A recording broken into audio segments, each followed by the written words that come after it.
በለው እናንተ ጽጌና አብርሽ ተገናኙ። ኦ ማይ ጋድ! የመጀመሪያው ሩታና አብርሽ እንዲለያዩ ውስጣቸው እንዲሻክር ያደረገችው ሴት ጽጌ የሆነ ሰዓት ራሱ ለድራማ ሄዳለች። ጽጌ አሁን ላይ ለድራማ ነው ሄደችው። ጋይስ አብርሽ ጽጌን የጠራት በሰላም አይደለም። አሁን አብርሽ ሩታን በሄርሜላ በኩል ሳይሆን በጽጌ በኩል ሊበቀላት ነው በእርግጠኝነት ማለት ነው። እና ጽጌ እንግዲህ መጀመሪያ ሄዳ ሩታን ያገኘቻት እንዳይነቃባት ፈልጋ ነው ብዬ አስባለሁ። ዛሬ ደግሞ ከአብርሽ ጋር ተገናኝተዋል። ስለዚህ ላስታርቅ ብላ ደግሞ ሁለቱን ታጋጣጥማቸዋለች። ከዛ በኋላ አብርሽ ከጽጌ ጋር ይሆንና ሩታን ያቃጥላታል ማለት ነው። እና ሄርሜላ እንግዲህ ዳር ላይ ልትቀር ነው። በሄርሜላ ልናደድ፣ ምክንያቱም በጣም ጎበዝ ናት ጽጌ ማለት ነው ስትሰራ። ና አሁን ደግሞ ከጽጌ ጋር ድራማው ሊጀመር ነው። ስለዚህ ሩታዬን እኔ እንጃ ሊበቀሏት ይመስለኛል ሁሉም ማለት ነው። እንግዲህ ዛሬ መቼም ጽጌ ወደ ቡታጅራ ሄደችው ለስራ ነው፣ ምንም ጥያቄ የለውም። ሚቴው ትንሽ ሊሸቀል ነው፣ ምክንያቱም አዲስ አበባ ላይ ምንም ይሸቀል የለም። ዳኔም ከማን ነው ብቻ የሆነች ልጅ ጋር እየሰራ ነው። ከማነሱማ ልጅ ያላት ልጅ አለች።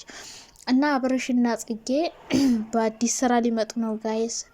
ሩታን በጽጌ በኩል ሊበቀላት ነው ወይስ ደግሞ ጽጌ ልታስታርቃቸው ነው የመጣች? ከሁለቱ አንዱ ነው ሊሆን የሚችለው። ጽጌን ወይ ለበቀል ነው ያመጣት ወይ ደግሞ በራሷ መንገድ ሩታና አብርሽ ልታስታርቅ ነው የመጣች ብዬ አስባለሁ። አብርሽ ሩታን በቀላሉ ይተዋታል ብዬ አላስብም። አንደኛ ስራ መስራት አለባቸው። ሁለተኛ ነገር ደግሞ ያኔ በቀልሻለሁ ብሏት በሰላም አይተዋትም ማለት ነው። ቀስ በቀስ ባንዴ ባይሆንም እያረሳሳ ያሰበውን ነገር ያደርጋል ብዬ ነው ማስበው። እንግዲህ ጽጌ እንግዲህ ቡታጅራ ከገባች ወይ ከሄርሚ ጋር ከባድ ጸብ ይፈጠራል፣ ወይ ከሩታ ጋር ከባድ ጸብ ይፈጠራል። ምክንያቱም ከአሁን በፊት እኔ ነኝ ያለ ሶስተኛው የዓለም ጦርነትን የሚመስል ጸብ ጽጌና አብርሽ የሆነ ሰዓት መጥተው ሩታ ለመጀመሪያ ጊዜ ከአብርሽ ጋር በጣም በሴት በኩል ከባድ ጥል የተጣሉት መጀመሪያ ከጽጌ ጋር ሲመጣ ነው። የሆነ ሰዓት ተጣሉና አብርሽ ከጽጌ ጋር መጣ። ከዛ በኋላ ሩታ በጣም አበደች ነው የምላችሁ። ከዛ በኋላ ነው ከጽጌ ጋር ከባድ ጥል ነበረ ምናምን። ከዛ በኋላ ደግሞ ዳኒ ፍቅረኛ የነበረች ያለ ብቻ ብዙ ታሪኮች ተፈጥረው ከዛ በኋላ ነው እንግዲህ ሰላም ፈጥረው ከዛ ደግሞ ቀጥሎ ፍቅርን አመጣ፣ ከዛ ሄርሚን አመጣ፣ ከዛ ነፂን አመጣ። በቃ አብርሽ ያላመጣው ሴት አለ እንዲህ? ኧረ በፈጣሪ ስም። አሁን ደግሞ ሪሳይክል እያረገ ድጋሚ እያገኛቸው ጸብ እያደሰ ነው ማለት ነው። ምክንያቱም ያኔ ቂም ስላለ በዛ ቂም ሩታን ለማናደድ ይሞክራል ብዬ ነው ማስበው። ሰላም እንዴት ናችሁ? ደህና ናችሁ? በጣም ደህና ነኝ እግዚአብሔር ይመስገን። ለቻናሌ አዲስ ከሆናችሁ ላይክ፣ ሼር፣ ሰብስክራይብ አድርጎ ሀሳብ አስተያየት ካላችሁ ደግሞ በኮሜንት አስቀምጡልኝ ማለት ነው። እንግዲህ አብርሽ ዛሬ በጽጌ ቤት መጥቷል ማለት ነው። ጽጌ አሁን ተራ በተራ አንዴ ሩታን አንዴ አብርሽን እያመጣች እየሸቀለች ትገኛለች ማለት ነው። ብልጥናት እንደምታውቁት ጽጌ እንግዲህ ልትሸቅልባቸው እንግዲህ ወደ እነሱ ሄዳለች። የራሳቸውን ህይወት ይኖራል። መቼም አብርሽና ሩታ ህይወት ውስጥ የማይገባ ሰው የለም ጋይስ፣ የማይገባ ሰው በስማ እነሱ ትዳር ውስጥማ ያልገባ ያላቦካ ሰው የለም። በቃ በፈጣሪ ስም እኮ ስንት ሰው እንደሚያስገቡ እግዚአብሔር ይወቀውና ጽጌንም እንግዲህ ሊያስገቧት ነው ድጋሚ። ከአሁን በፊት ገብታ በጣም ብዙ ብጥብጥ ብዙ ችግር የፈጠረች ልጅ ናት። በነገራችን ላይ እኔ ጽጌን አላምናትም። ጽጌና ዳኒ በስማ ያኔ አንዴና ለመጨረሻ ጊዜ አስወጣናቸው ብለው ከነሱ ከወጡ በኋላ ማላይ ሰላም ሆነው ነበር። አሁንም ሌላ ሰው አስገቡ እንጂና ምንም አላምናትም። ጽጌ ታብጣብጣለች። ምክንያቱም የቆየ ቂም አለ። አሁን መጀመሪያ ሩታን ያገኘቻት ለምንድነው ታውቃላችሁ? መጀመሪያ ሩታን ያገኘቻት አብርሽና ጽጌ የሆነ ነገር ሊሰሩ ስለሆነ ሩታን እንዳስነቃባቸው ነው። አንደኛ ከሀገር ለውጣ ነው እያለች ነው ሩታ። አብርሽ ደግሞ ሩታ የሆነ ነገር ልታደርግ ስትል ወይ ከሆነ ሰው ጋር ስትመጣ የሆነ የማይሆን ውሳኔ ስትወስን እሷን ለማስቀረት ለማስቀናት ምን ይሆናል? ከሴት ጋር ይሆናል። ከጽጌ ጋር ደግሞ ከአሁን በፊት በጣም ከባድ ጸብ ከባድ ጥል ተፈጥሮ ነበረ።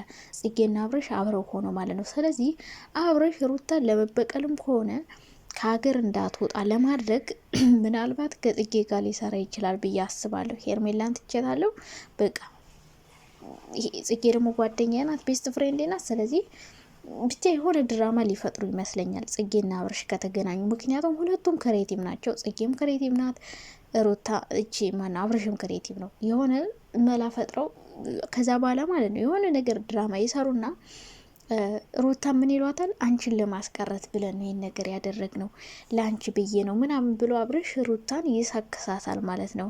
ስለዚህ አሁን ጽጌ ምን ልትሰራ ይመስላችኋል? ቡታጀራ ሄደችው የሆነ ድራማ ከአብርሽ ጋር ስላሰቡ ነው የሄደችው። መጀመሪያ ሩታን ያገኘቻት እንዳይነቃባቸው ብሎ ነው። ከአብርሽ ጋር የሚሰሩት ነገር እንዳይነቃባቸው ስለሚፈልጉ ለዛ ነው መጀመሪያ ሩታን ያገኘች፣ ከዛ አብረሽን አገኘች፣ ከዛ በኋላ እንደዛ እያለ ይቀጥላል ማለት ነው ነገሩ። እና ከሄርሚ ጋር አሁን ላይ አብረሽ እየሰራ አይደለም።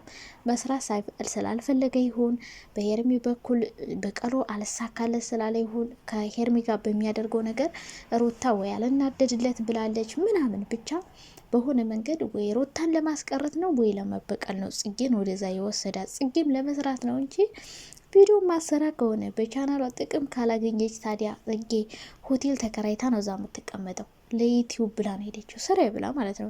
ሆቴል ተከራይታ እስከተቀመጠች ድረስ የግድ መስራት አለባት። አዲስ አበባ ያለ ስራዋን ትታ ሄዳ እዛ ለቪዲዮ ብላ ነው ሄደችው። ስለዚህ ሰሞኑን አዲስ ተከታታይ ድራማ ጽጌ አብርሽ ሩታ ይጀምራሉ።